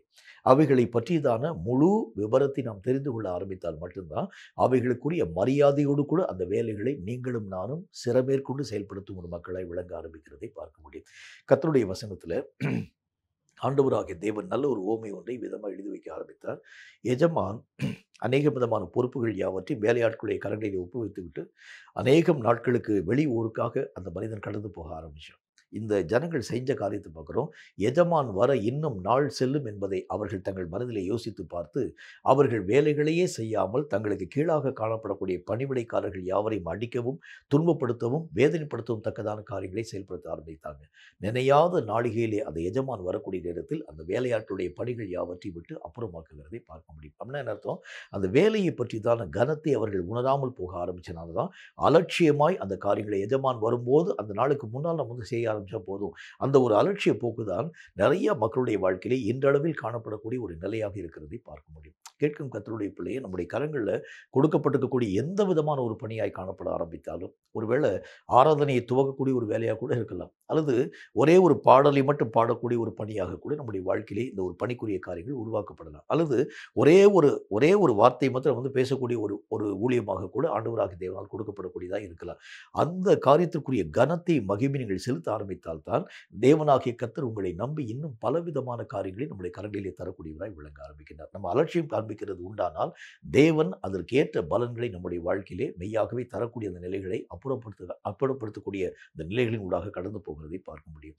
அப்ப எந்த பொறுப்புகள் நம்முடைய கரங்களிலே கொடுக்கப்பட ஆரம்பித்தாலும் அவைகளை முதல் காரியம் நம்ம முதல்ல பார்த்த மாதிரி நேசிக்கணும். அது மட்டும் இல்லாமல் அதனுடைய கனத்தை நான் புரிந்து கொண்டு அந்த காரியத்திற்கு ஏற்ற வண்ணமாக இயங்க வேண்டியது அவசியம். இரவும் பகலும் ஓய்வில்லாமல் அவர்கள் உழைக்க ஆரம்பித்தது மாதிரி கர்த்தராகிய தேவனுடைய பணிக்குரிய அந்த காரியங்களில் ராத்திரி பகலாய் அவர்கள் உழைக்கக்கூடிய ஒரு மக்களாய் விளங்க ஆரம்பித்தாங்க. எல்லா விதமான மனிதனுடைய நிலைகளை நாம் எடுத்து பார்க்க ஆரம்பிக்கிறது உண்டானால் பகலெல்லாம் அந்த மனுஷன் உழைப்பான், இரவு போய் அவன் அந்த அநேக விதமான நித்திரையின் ஊடாக கடந்து போக ஆரம்பிக்கிறத பார்க்க முடியும்.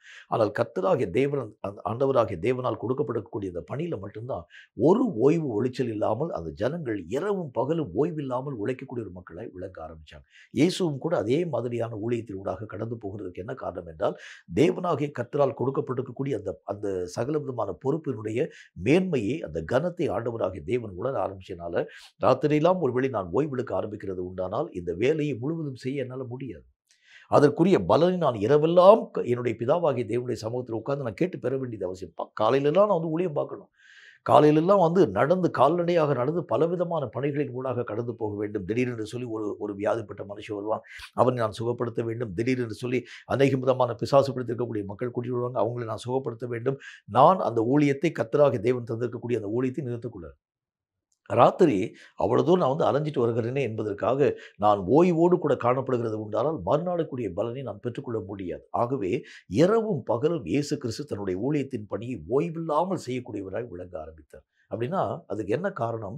அந்த ஊழியத்தை பற்றிதான கனத்தை இயேசுனுடைய மனம் அறிய ஆரம்பித்ததுனால இதில் ஒரு வினாடியை கூட நான் வீணடிக்கிறது உண்டானால் அந்த காரியத்தினுடைய முழு பலனை நான் இழந்து போக ஆரம்பிச்சிடும். அவ்வளோ தூரம் பிரயாசப்பட்டு இந்த கடைசி ஒரு இமைப்பொழுது நான் செய்யக்கூடிய அந்த சோம்பேறித்தனத்தின் அந்த காரியத்தின் நிமித்தமாக முழு பலனை இழந்து போக ஆரம்பிக்கிறது உண்டானால் இவ்வளோ நாள் நான் பட்ட பிரயாசம்லாம் வேஸ்ட்டாக போயிடும். ஆண்டவராகிய தேவன் ஒரு இமைப்பொழுதை கூட தன்னுடைய வாழ்க்கையிலே வீணாக கழித்து விடாத அளவிற்காக. அதுக்கு காரணம் என்ன? அந்த ஊழியத்தினுடைய முழு கனத்தையும் தெரிந்து கொண்ட இயேசு கிறிஸ்து. நம்ம கையில் கொடுக்கப்பட்டிருக்கக்கூடிய ஒவ்வொரு விதமான பொறுப்பை பற்றி கனங்களை நீங்கள் முதல் காரியம் புரிந்து கொள்ள வேண்டியது அவசியம். இந்த ஊழியத்தை எத்தனையோ மக்கள் காணப்பட ஆரம்பித்தாலும் என்னை நம்பி கர்த்தராகிய தேவன் தந்திருக்கிறார். அதுக்கு என்ன காரணம் என்றால் இந்த மனிதன் இந்த காரியத்தை சரியாக செஞ்சிருவான்னு சொல்லி கர்த்தராகிய தேவன் நம்பி நம்ம கையில் தந்திருக்கிறார்.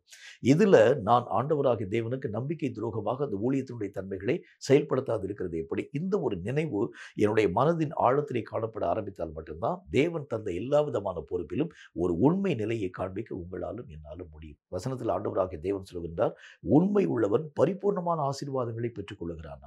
ஆண்டவராகிய தேவன் தந்திருக்கக்கூடிய அந்த பொறுப்பை உணர்ந்து ஒரு மனிதன் செயல்பட ஆரம்பிக்கிறது உண்டானால் அவனுடைய வாழ்க்கையிலே பரிபூர்ணமான நன்மைகள் தடையில்லாமல் கடந்து வர ஆரம்பிக்கிறதை பார்க்க முடியும். அப்ப வேதம் சொல்லக்கூடிய 4வது விஷயம் என்ன அப்படின்னா ஓய்வு ஒளிச்சல் இல்லாமல் தன்னுடைய சுகத்தை முக்கியத்துவமாக அவர்கள் நினைவிலே கொள்ளாமல், தன்னுடைய தேவைகளை அவர்கள் முக்கியத்துவமாக நோக்கி பாராமல், தங்களுடைய கஷ்டங்களுக்காக அவர்கள் கண்ணீர் வடிக்காமல் கர்த்தராகிய தேவனுக்குரிய காரியங்களை மட்டும் அவர்கள் சுமக்கக்கூடிய ஒரு மக்களாய் விளங்க ஆரம்பிக்கிறதை பார்க்க முடியும். இப்போ பவுல் தன்னுடைய நிருபத்தில் பேசிக்கொண்டு வரக்கூடிய காரியத்தை பாருங்களேன். அவருடைய ஏதாகிலும் ஒரு தேவையை பற்றி அவர் பேசுகிறார் பாருங்க. இல்லை, அவர் பேசுகிறதெல்லாம் ஊழியத்தை பற்றி பேசுகிறாரு, இருக்கக்கூடிய மக்களுடைய காரியங்களை பற்றி பேசுகிறார். அங்கு வரக்கூடிய அநேக விதமான உதவித்தொகையின் மூலமாய் செய்யப்படக்கூடிய அநேக விதமான மக்களுக்கு செயல்படுத்தப்படக்கூடிய நன்மையான காரியங்களை பற்றி பேசுகின்றார், படக்கூடிய பாடுகளை பற்றி பேசுகின்றார், ஜெபத்தை பற்றி பேசுகின்றார். ஆண்டவருடைய நாமத்தினாலே ஆண்டவராகிய தேவனால் ரட்சிக்கப்பட்டிருக்கக்கூடிய அநேக புறஜாதி மக்களை பற்றி சந்தோஷமாய் பேசுகிறாரே தவிர எங்கேயாச்சும் நான் கடந்து போனேன், என்னுடைய வாழ்க்கையில் இந்த ஒரு பிரச்சனை இது ஒரு கஷ்டம் எங்கேயாச்சும் சொல்கிறாரு பாருங்க. ஒரே ஒரு முறை கர்த்தரை நோக்கி அவர் ஜெபிக்க ஆரம்பித்தார். எனக்கு வந்திருக்கக்கூடிய இந்த பலவீனத்தை என்னை விட்டு நீங்கும்படிக்காக நான் 3 முறை நான் ஜெபிச்ச ஆண்டவரை கர்த்தரை நோக்கி தான் அவர் சொல்றார். மற்றபடி தான் பட்ட எந்த விதமான கஷ்டத்தையும் வேதனைகளையும் பற்றி எந்த இடத்திலும் அப்போஸ்தலனாகிய பரிசுத்த பவுல் அவைகளை பற்றி வெளிப்படுத்தக்கூடிய ஒரு மனிதனாய் அல்ல, இன்னும் ஆழமாய் அந்த காரியங்களை அவர் நேசிக்க துவங்க ஆரம்பித்ததுனால, இன்னும் அந்த ஊழியத்தினுடைய கனத்தை அவர் புரிந்து கொள்ள ஆரம்பித்ததுனாலே அதற்கு அவர் தன்னுடைய பிரயாசங்கள் யாவற்றையும் பயன்படுத்த துவங்க ஆரம்பிக்கிறதை பார்க்க முடியும். இந்த கடைசி காலத்தில் ஊழியத்தை செய்யும்படிக்காக நீங்களும் நானும் அழைக்கப்பட்டிருக்கிறோம். அவருடைய சித்தத்தை நிறைவாக்கும்படிக்காக அழைக்கப்பட்டிருக்கிறோம். முழு பலனை நாம் பெற்றுக்கொள்ள வேண்டும் என்று சொன்னால் ஒரே ஒரு தகுதி தான் நமக்கு வேணும். தேவன் தந்திருக்கக்கூடிய அந்த பொறுப்பை பற்றிதான கனமான நிலைகளை நீங்களும் நானும் உணர வேண்டியது அவசியம். இந்த மாதிரி வேலையை தேவன் என்னை நம்பி தந்திருக்கிறது உண்டானால் இதற்கு நான் எவ்வளவு தூரம் உத்தரவாதம் பண்ணணும், எவ்வளவு தூரம் நான் இந்த ஊழியத்திற்கு நான் என்னுடைய நிலைகள் யாவற்றையும் தகுதிப்படுத்த வேண்டியது அவசியம். இந்த நிலை என்னுடைய மனதின் ஆழத்திலே வர ஆரம்பிச்சா மட்டும்தான் தேவன் தந்திருக்கும் எந்த விதமான பொறுப்பை பற்றி நான் அக்கறையற்ற ஒரு வாழ்க்கை வாழக்கூடியவனாய் ஒரு நாளும் காணப்பட மாட்டேன். அந்த நாட்களில் காணப்பட்ட எல்லா விதமான தேவனுடைய பிள்ளைகளும் தங்களுடைய வாழ்க்கையில அக்கறையற்ற ஒரு மக்களாய் காணப்படாமல் இருந்ததுக்கு என்ன காரணம் என்றால், தேவன் தந்த ஊழியத்தை பற்றிதான சகல விதமான அந்த நிலைகள் யாவற்றையும் புரிந்து கொள்ள ஆரம்பிச்சதுனால, என்னை நம்பி இத்தனை விதமான பொறுப்பை கர்த்தராகிய தேவன் தந்திருக்கிற ஆசியா மைனர் எல்லாவற்றிலும் கர்த்தருடைய வார்த்தைகளை அறிவிக்கும்படிக்காக, பவுல் அப்போஸ்தலனுடைய கரங்களை நம்பி புறஜாதி மக்கள் அத்தனை விதமான மக்களுக்கு மத்தியிலே கர்த்தருடைய வார்த்தையை அறிவிக்கும்படிக்காக ஆண்டவராகிய தேவனுடைய நாமத்தினால தோமா என்கிற மனுஷனுடைய கரங்களை நம்பி இந்தியா போன்ற அநேக விதமான நாடுகளில் கர்த்தருடைய வார்த்தைகளை அறிவிக்கப்படும். இவங்கெல்லாம் அந்தந்த காலங்களிலே தங்களுடைய ஓய்வுகளையும் தங்களுடைய விருப்பமான காரியங்களையும் யோசித்திருக்கிறது உண்டானால், இன்று அளவும் நம்முடைய வாழ்க்கையிலே இந்த சுவிசேஷத்தினுடைய நிலைகள் இந்தியாவை எட்டியிருக்கவே எட்டியிருக்கிறது. அவங்களாம் விடாமல் உழைக்க ஆரம்பிச்சனால, அந்த கனத்தை அவர்கள் புரிந்து கொண்டு அந்த அந்த பணிகள் யாவற்றையும் செயல்படுத்த ஆரம்பிச்சனால தான் ஆண்டவராகிய தேவனுடைய திட்டம் உலகம் எங்கிலும் மெய்யாகவே பரம்பக்கூடியதாக விளங்க ஆரம்பிக்கிறதை பார்க்க முடியும். இப்போ 4வது முக்கியமான காரியம் என்ன அப்படின்னா நம்முடைய கரங்களிலே கொடுக்கப்பட்டிருக்கக்கூடிய பொறுப்பில் உங்களுடைய முழு பலத்தை நீங்கள் பயன்படுத்துங்கள். முழு காரியத்தை நீங்கள் உபயோகப்படுத்துங்க. ஏன்னா அது கனமுள்ள ஒரு பொறுப்பு. தேவன் தந்திருக்கக்கூடிய இந்த ஊழியம் இது சாதாரணமாக கொடுக்கப்பட்டதல்ல. இது கனம் வாய்ந்த ஒன்று. இந்த கனத்திற்கு நீங்களும் நானும் உங்களுடைய பிரயாசத்தினுடைய முழு அந்த அந்த அதாவது முழு பிரயாசத்தை நாம் செயல்படுத்த ஆரம்பித்தால் மட்டும்தான் முழு பலனை தடையில்லாமல் நம்முடைய வாழ்க்கையிலே நீங்களும் நானும் பெற்றுக்கொள்ள முடியும். அப்போ நம்முடைய வாழ்க்கையிலே 4வது தேவை என்ன அப்படின்னா கொடுக்கப்பட்டிருக்கக்கூடிய எந்த பொறுப்பாய் காணப்பட ஆரம்பித்தாலும் அதில் உங்களுடைய முழுமையை நீங்கள் பயன்படுத்த பிரயாசப்பட ஆரம்பித்தால் மட்டும்தான் முழு விளைச்சலின் அந்த பலன்களை தடையில்லாமல் நம்முடைய வாழ்க்கையிலே பெற்றுக்கொள்ள முடியும். 5வது ஒரு காரியத்தை பாருங்க. கர்த்தருடைய வேதம் சொல்லக்கூடிய 5வது ஒரு முக்கியமான ஒரு விஷயத்தை பற்றி கர்த்தருடைய வேதம் என்ன சொல்கிறது பாருங்கள். சங்கீதங்களின் புஸ்தகத்தில் 127வது அதிகாரம் 1வது வசனம் இந்த வார்த்தையை நமக்கு சொல்கிறது. சங்கீதம் 127வது அதிகாரம் 1வது வசனம் இந்த வார்த்தையை சொல்கிறது. கொஞ்சம் நிதானமாக வாசிக்கிறேன், கவனிங்க.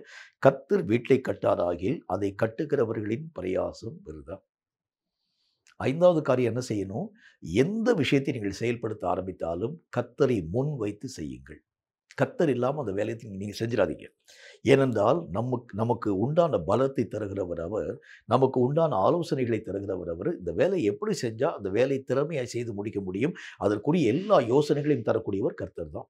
அவர் இல்லாமல் ஏதாச்சும் ஒரு வேலையை இங்கே செய்ய ஆரம்பிக்கிறது உண்டானால் அரைகுறையாக அந்த வேலைக்குரிய காரியங்கள் நின்று போக ஆரம்பிக்கிறத பார்க்க முடியும். அந்த நாட்களிலே காணப்பட்டிருக்கக்கூடிய எல்லா ஜனங்களும், ஈவன் அந்த நாட்களிலே காணப்பட்ட ராஜாக்கள் முதற்கொண்டு தங்களுடைய தேசத்தினுடைய எல்லைகளை விரிவுபடுத்த வேண்டும் என்பதற்காக கர்த்தராகிய தேவனையே அவர்கள் சார்ந்து கொள்ள ஆரம்பித்தாங்க. தாவீது தன்னுடைய வாழ்க்கையில் அநேக விதமான யுத்தத்துக்குரிய ஆயுதங்கள் உருவாக்கப்படக்கூடிய இந்த சூழ்நிலைகளிலே அவருக்கு பலம் காணப்பட ஆரம்பித்தாலும் கர்த்தருடைய வசனத்தில் பார்க்குறோம், ஆண்டவராகிய தேவனே அந்த தாவீதை ஒரு முறை பாராட்ட ஆரம்பிக்கிறார். நீ நிறைய பேருடைய ரத்தத்தை சிந்தின ஒரு மனுஷனாக இருக்க ஆரம்பிக்கின்றாய். ஒரு காலத்தில் இந்த மாதிரி யுத்தங்களை செய்ய அறியாதவனாய் காணப்பட ஆரம்பித்தாய். ஆனால் இன்றைக்கோ நிறைய பேருடைய ரத்தத்தை சிந்தக்கூடிய அளவிற்கு பெரிய ராஜாவாய் நீ மாற்றத்தின் ஊடாக கடந்து போக ஆரம்பிச்சுன்னு சொல்லி கர்த்தர் சொல்லுகின்றார். அந்த ராஜாவாகிய தாவீதே ஆண்டவராகிய தேவனுடைய யோசனைக்காக காத்திருக்க ஆரம்பிக்கிறார். ஆண்டவரே, இந்த ராஜ்யத்துக்கு உடமை நான் கடந்து போக வேண்டும், நான் என்ன செய்யணும்? எனக்கு உரிய அந்த யோசனைகள் யாவற்றையும் தர வேண்டும். கர்த்தராகிய தேவன் அவருக்குரிய எல்லா ஆலோசனைகள் யாவற்றையும் தர துவங்க ஆரம்பிக்கின்றார். அப்படின்னா என்ன அர்த்தம்? எந்த காரியமாய் காணப்பட ஆரம்பித்தாலும் பிரயாசத்தினுடைய முழு விளைச்சலை அல்லது முழு பலனை பெற்றுக்கொள்ள வேண்டும் என்றால் கர்த்தராகிய தேவனுடைய யோசனைகளின்படி நீங்கள் செயல்படுத்த பிரயாசப்பட வேண்டும், அல்லது கர்த்தரை முன்னிறுத்தி நீங்கள் காரியங்களை செயல்படுத்த வேண்டும். கர்த்தராகிய தேவன் இல்லாமல் எந்த காரியத்தின் ஊடாக நீங்கள் கடந்து போக ஆரம்பித்தாலும் அதனுடைய முழு பலனை உங்கள் வாழ்க்கையிலே ஒரு நாளும் பெற்றுக்கொள்ள முடியாது. அப்போ வேதம் சொல்லக்கூடிய அடுத்த ஒரு காரியம் என்ன? எந்த ஒரு விஷயமாய் காணப்பட ஆரம்பித்தாலும் அது ஒரு வேளை சின்ன ஒரு விஷயமா இருக்கலாம், பெரிய ஒரு காரியமாய் காணப்பட இருக்கலாம்.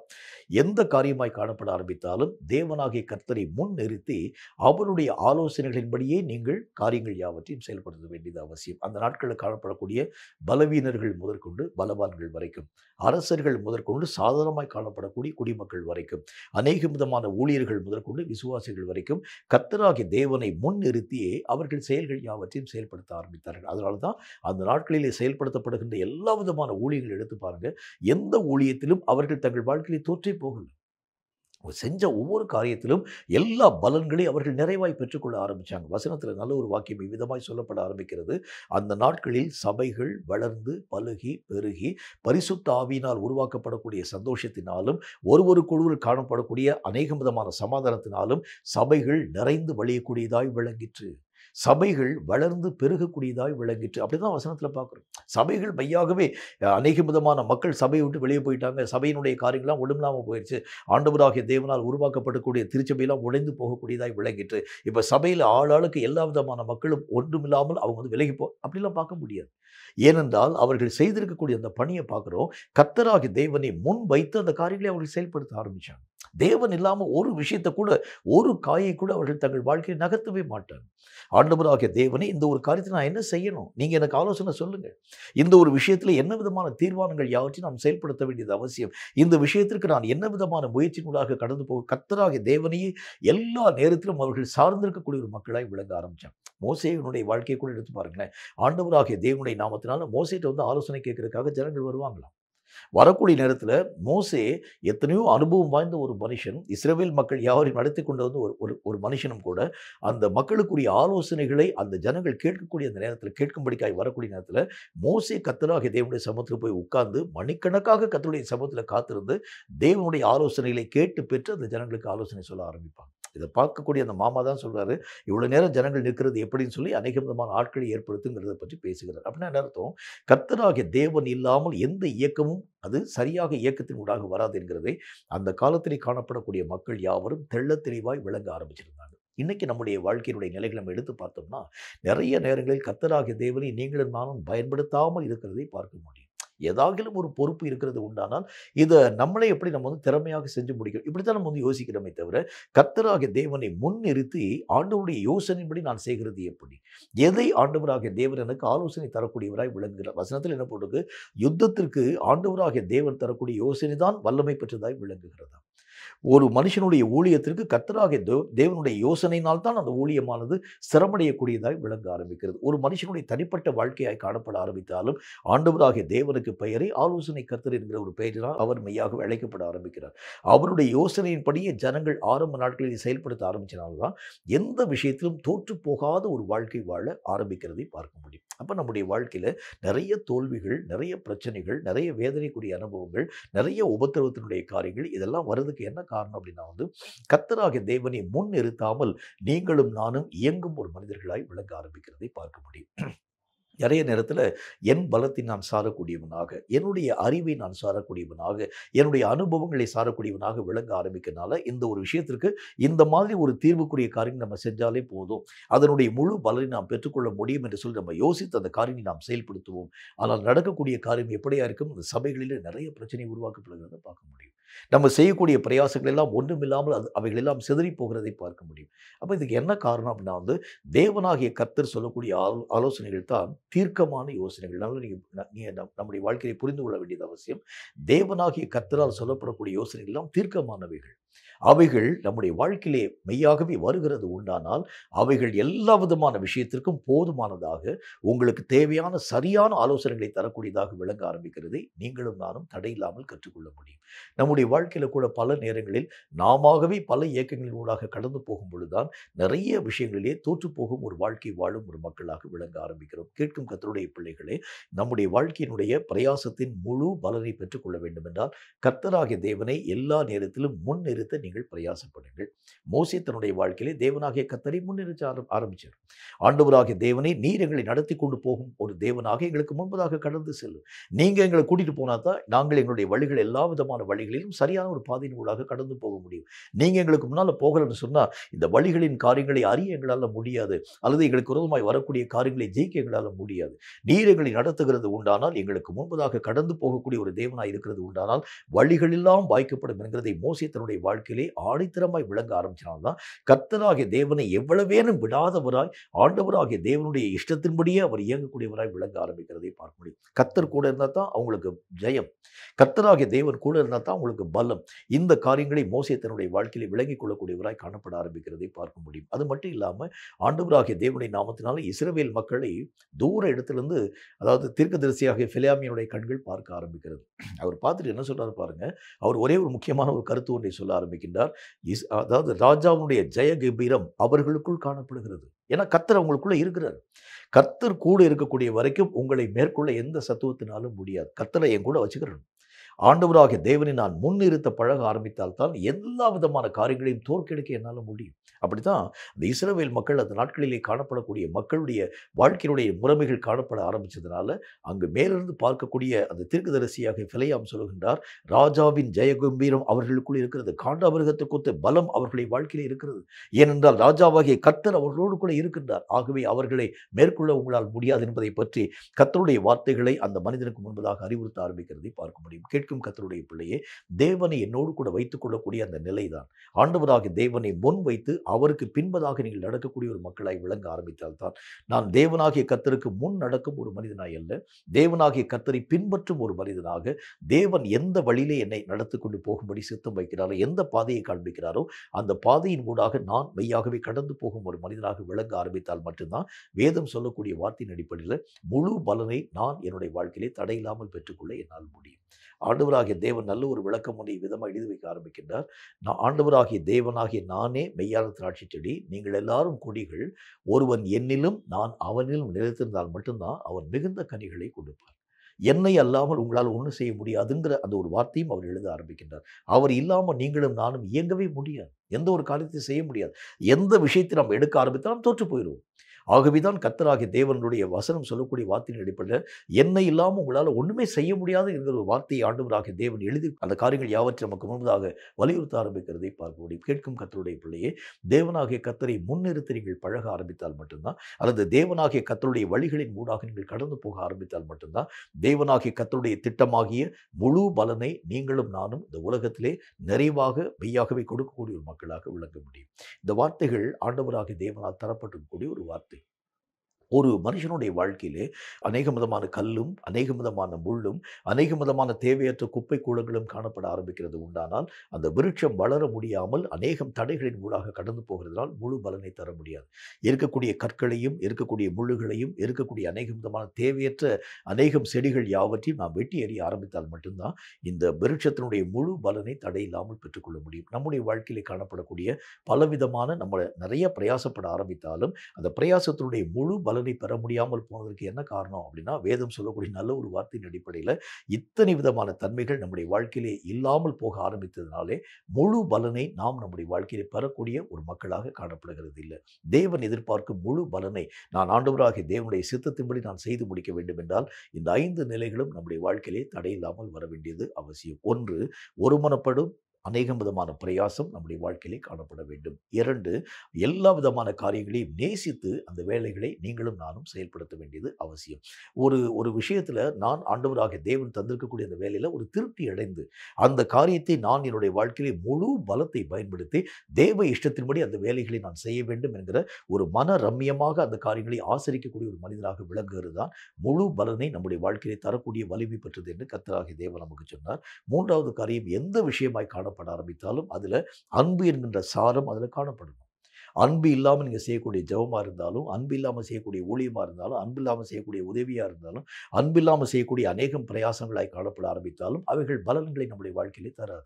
அப்போ எல்லா விதமான காரியத்திலும் ப்ளஸ் அன்பு என்கின்ற அந்த ஒரு நிலை நம்முடைய வாழ்க்கையிலே வளர ஆரம்பித்தால் மட்டும்தான் தேவன் எதிர்பார்க்கும் முழு பலனை தரக்கூடிய ஒரு மக்களாய் நீங்களும் நானும் விளங்க முடியும். 4வது விஷயமாக, கர்த்தருடைய வேதம் சொல்கிறதைப் போல கர்த்தராகிய தேவன் தந்திருக்கக்கூடிய காரியங்களை பற்றிதான கனத்தை நான் தெரிந்து கொள்ள ஆரம்பிக்கும் பொழுதுதான் வேதம் சொல்லக்கூடிய நல்ல ஒரு வார்த்தை அடிப்படையில் அவைகளை ஓய்வு ஒளிச்சல் இல்லாமல் செய்யும் ஒரு மனிதனாக விளங்க ஆரம்பிக்கிறேன். இல்லாட்டி அலட்சியம் காமிச்சிருவேன்.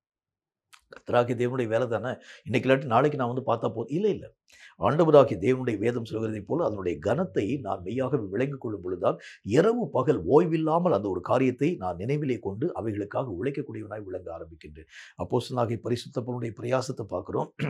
இரவு பகல் ஓய்வில்லாமல் அந்த தேவனுடைய மனிதன் உழைக்கக்கூடியவராக, ஊழியங்களின் ஊடாக தன்னுடைய காரியங்கள் யாவற்றையும் பார்க்கக்கூடியவனாக விளங்க ஆரம்பிக்கிறதை பார்க்க முடியும். அந்த நாட்களிலே காணப்படக்கூடிய அப்போஸ்தலர்கள் அத்தனை விதமான மக்களும் கூட, ஆண்டவராகிய தேவனால் உருவாக்கப்பட்டிருக்கக்கூடிய அத்தனை சந்ததிகளும் கூட ஓய்வு ஒளிச்சலை தங்களுடைய வாழ்க்கையை ஒரு பொருட்டாக நினைவிலே கொள்ளாமல் கர்த்தருடைய திட்டங்களை மட்டும் தங்களுடைய வாழ்க்கையிலே நேசித்து அவைகள் யாவற்றையும் செயல்படுத்தும் ஒரு மக்களாக விளங்க ஆரம்பிக்கிறதை பார்க்க முடியும். கடைசியாக எந்த ஒரு விஷயமாய் காணப்பட ஆரம்பித்தாலும் கர்த்தராகிய தேவனை கொண்டே நீங்கள் அவைகளை செயல்படுத்த பிரயாசப்பட்டால் மட்டும்தான் அதனுடைய முழு பலனை தடையில்லாமல் நம்முடைய வாழ்க்கையிலே பெற்றுக்கொள்ள முடியும். எல்லா காரியங்களையும் ஆண்டவராகிய தேவனை முன்னிறுத்தி நீங்கள் பிரயாசப்படுங்கள். கர்த்தராகிய தேவனை இயங்கும்படி அனுமதியுங்க.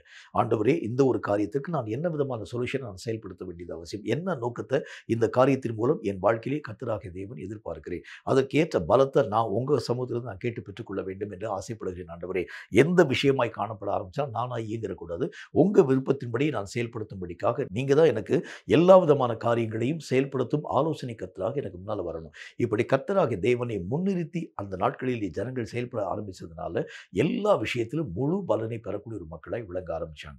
கொஞ்சம் ஜனங்களாய் காணப்படக்கூடிய இஸ்ரவேல் மக்கள் ஜனம் பெருத்திருக்கக்கூடிய அநேகம் அந்நிய ஜனங்களை மேற்கொண்டதற்கு காரணம் கர்த்தராகிய தேவனை முன்னிறுத்தி அவர்கள் யுத்தத்தின் ஊடாக போனாங்க. அவங்க இந்த ஜனம் கொஞ்சம் பேர் தான் இஸ்ரவேல் மக்கள். ஆனால் ஜனம் பெருத்த மக்களாய் காணப்படக்கூடிய அந்நிய ஜாதியார்கள்.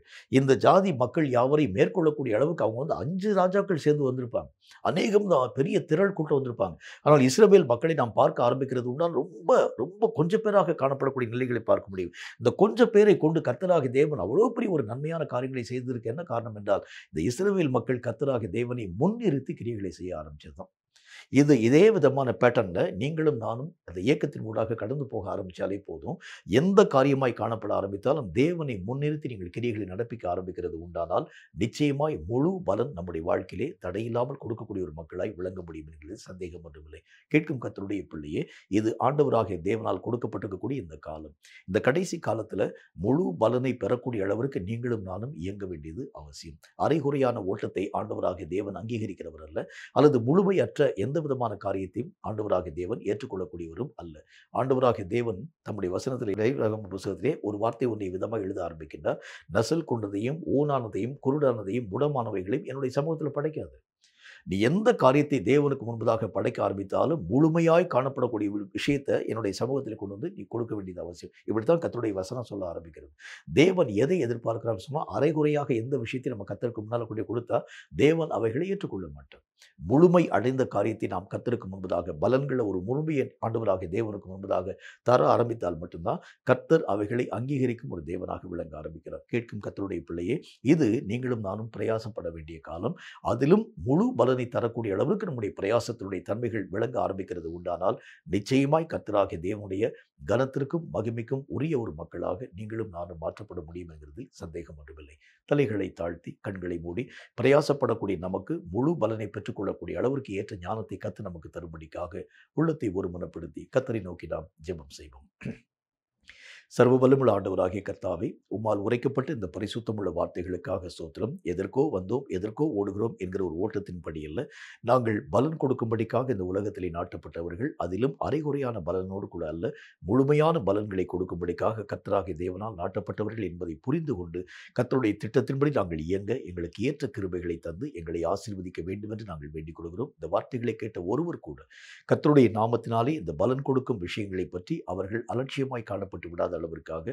ஏனென்றால் இனி வரக்கூடிய காலம் கர்த்தராகிய தேவனை சந்திக்கக்கூடிய ஒரு காலம்.